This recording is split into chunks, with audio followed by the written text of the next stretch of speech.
Welcome to Simple Science at Home. Hi, I'm Miss Joanne and I'm here to do some fun ice experiments with you. We'll need an ice cube tray, and if you don't have an ice cube tray, that is okay because I know a lot of refrigerators make ice.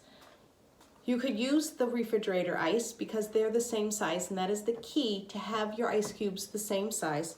You could use Dixie cups or plastic cups to make ice. So whatever you have available is fine. For our first experiment, we are going to need something that is tall and short. And I know they look like the same size, but I'm going to actually measure out a 1/4 cup of water and put it in the tall cup. And that is almost full. I can't really show you because if I tip it, it will spill, but the water comes up to there. And then I'm going to put a 1/4 cup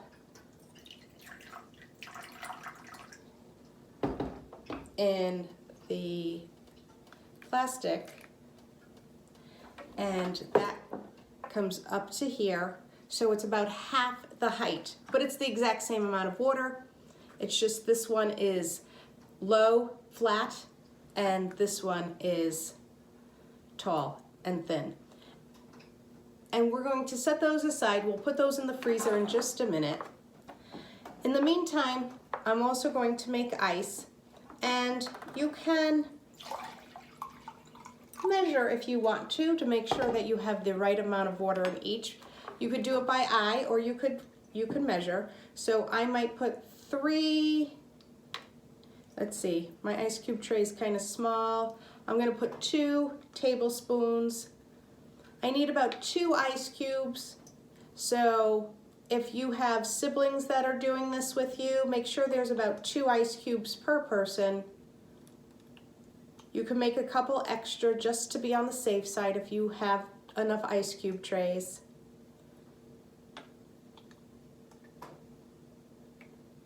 And there. So for our second experiment, we're just going to need some plain ice cubes. Now, for a third experiment you'll be doing, just to make it fun, we're going to add a little food coloring to our water. You can add any color you want. And we'll stir that up. And again, we're going to measure it out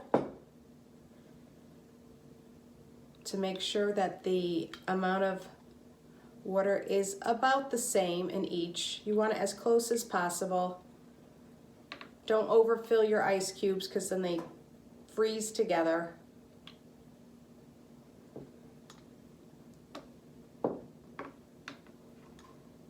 And you're going to need 2 per person. So again, for each sibling in the household, make sure you have at least 2. If you make your ice cubes green, make sure you have 2 green ice cubes for each of you. Okay, now we need 1 more set of ice cubes for our fourth experiment. Only these ice cubes are not going to be made with water. They're going to be made with vinegar. So we'll put some vinegar in here. And just so I know which ones have the vinegar, I'm going to make those blue, and I will make sure I remember that my vinegar ice cubes are blue, and I'm going to make 2 for me, and again 2 for each person. If your ice cube tray is on the smaller side, you might not want to use a tablespoon. Maybe you'll use a teaspoon. The key is to make them, again, the same size. So now all of this, my ice cube tray and my tall and short ice cubes are ready to go into the freezer. And when everything is frozen, we could start the experiment. Now I did freeze some ice already ahead of time, so let me just give myself a little room here. And let's get started. So for our first experiment, and again, you are going to do this, you're going to make predictions, and then you're going to watch and see what happens. So now I have my tall ice cube, and I'm going to put it right in there, and I'm going to take my short ice cube and put that one right in there. And you are going to predict which one of these two ice cubes is going to melt the quickest and be completely water. Now that might take, depending on how big your cubes are, will depend on how long it takes. So we're not going to sit here and watch it on the video. I'm going to let you do that at home, and we'll move on to our next experiment. So I'm just going to set these aside,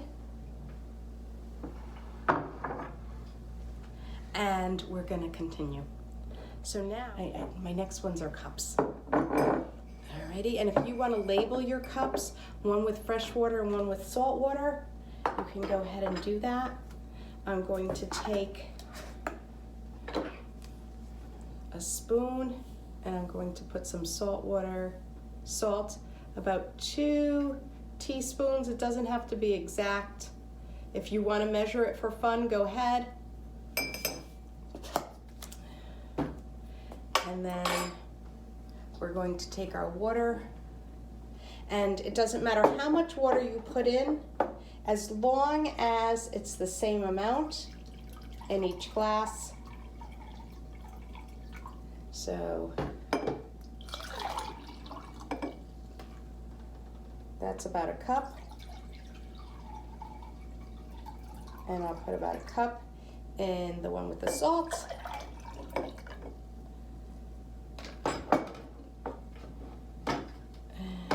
I will stir that. Now the water should be the same temperature for each. The one with the salt might look a little cloudy, depending on what kind of salt you use. Sometimes it will dissolve completely clear.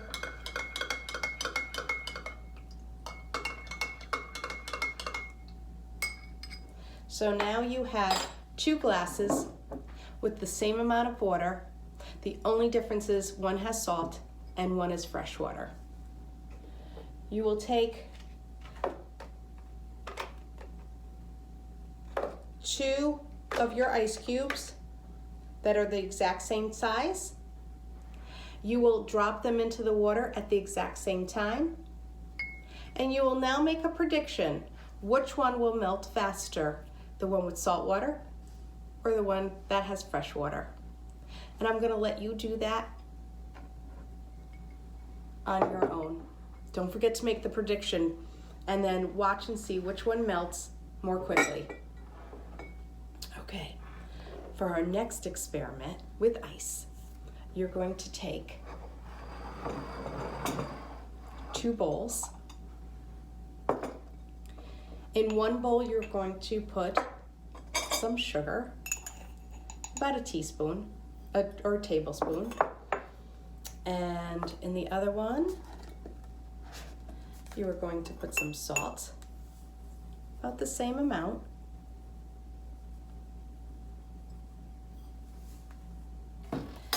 I turned these ice cubes green just for fun. I have 2 green ice cubes about the same size. I'm going to put one in the salt and one in the sugar. And I probably should have had a towel, but that's okay. I'm going to take another scoop of sugar and put it on top of the ice cube. So now the ice cube has sugar on the top and the bottom. And I'm going to do the same with this one. The key is to make sure that the amount of salt and the amount of sugar is the same. So if you want to use a measuring spoon, and there we go. So now we have 1 ice cube with salt on the top and the bottom, and 1 ice cube with the sugar on the top and the bottom. And now you're going to make a prediction which one you think will melt more quickly, and you'll watch and see what happens.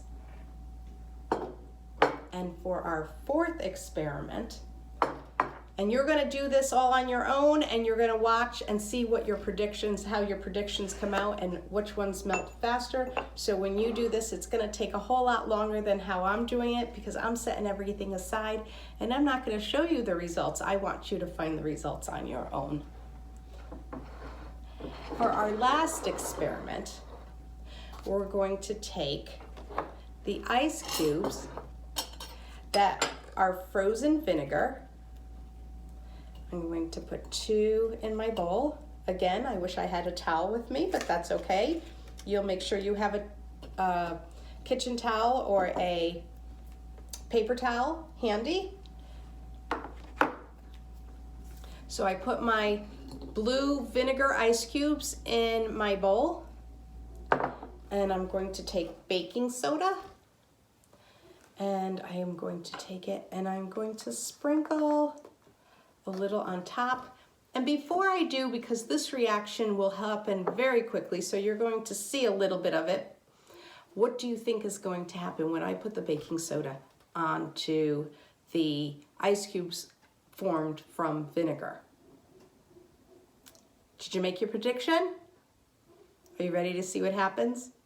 Okay, let's go. I'll tip it a little bit so you could see it. And we're gonna put it, and I don't know if you could see it that well. Of course, when you do this on your own, you'll see it really well.